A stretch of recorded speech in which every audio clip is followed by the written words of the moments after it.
Deion Sanders has already decided CU buffs starting QB.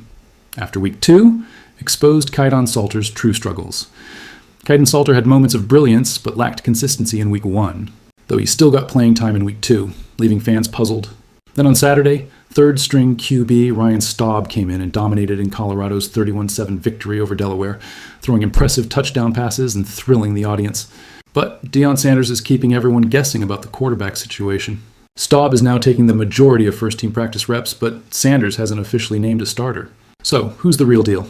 The quarterback competition in Boulder is definitely heating up. Colorado suffered a 27-20 home loss to Georgia Tech, and Kaidon Salter's performance was a mixed bag.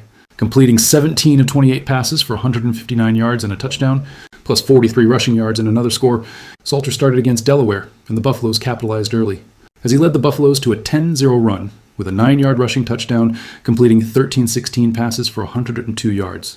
And even Julian Lewis also played, leading 3 series, including his college debut, but didn't score. But then Ryan Staub came off the bench and turned the tide.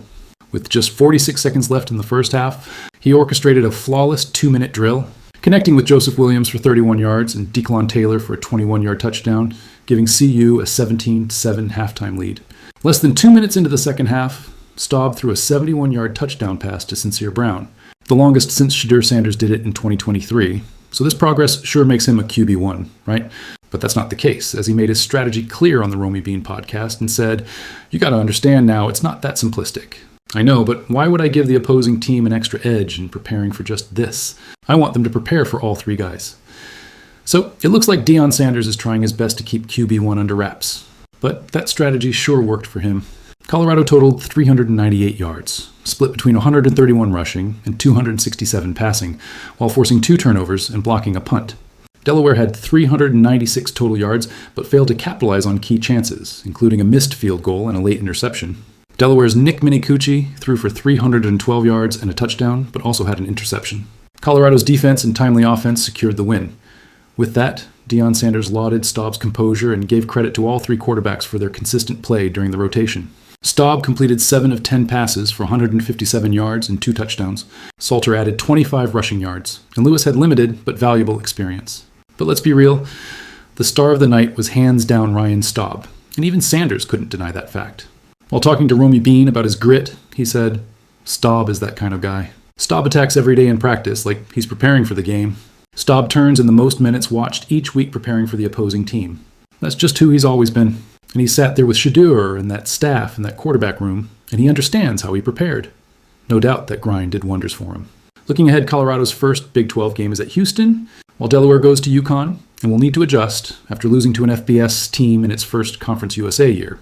Does Deion Sanders' team has an edge against Houston? The Colorado Buffaloes will travel to Houston on September 12th, 2025 for a Week 3 showdown against the undefeated Cougars. Houston, sitting at 2-0 and favored by 5.5 points, will look to keep their winning streak alive.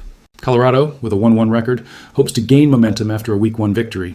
Houston has been tough at home, winning 5 of their last 6 games in Texas, while Colorado has struggled on the road, losing 25 of their last 32 conference road games. Statistically, both teams boast impressive players. Colorado's Dean Connors and Houston's Isaiah Hardge have perfect catch rates, making them key targets. Defensively, both teams are strong early on, not allowing points in the first quarter. Houston also shuts out opponents in the third. Colorado excels in crucial moments, converting all 4th down attempts, highlighting their ability to extend drives when it counts. But recent data points to a defensive, low-scoring contest. Colorado has had trouble covering spreads as an underdog in September, whereas Houston is reliable at covering when playing in Texas. However, Houston has faltered lately, failing to hold halftime leads in 4 consecutive conference games, which might result in a close first half. Both teams' games have generally gone under the total points, suggesting a cautious scoring approach. Now, Newsnet 5 analysts forecast Houston winning against Colorado 24-18, covering the 5.5-point spread with the total points staying under 44.5.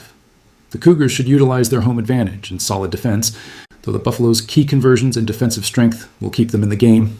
Fans can anticipate a close, intense game that favors Houston, but allows Colorado to remain competitive. Let's wait and see which team finally make their impact in Week 3.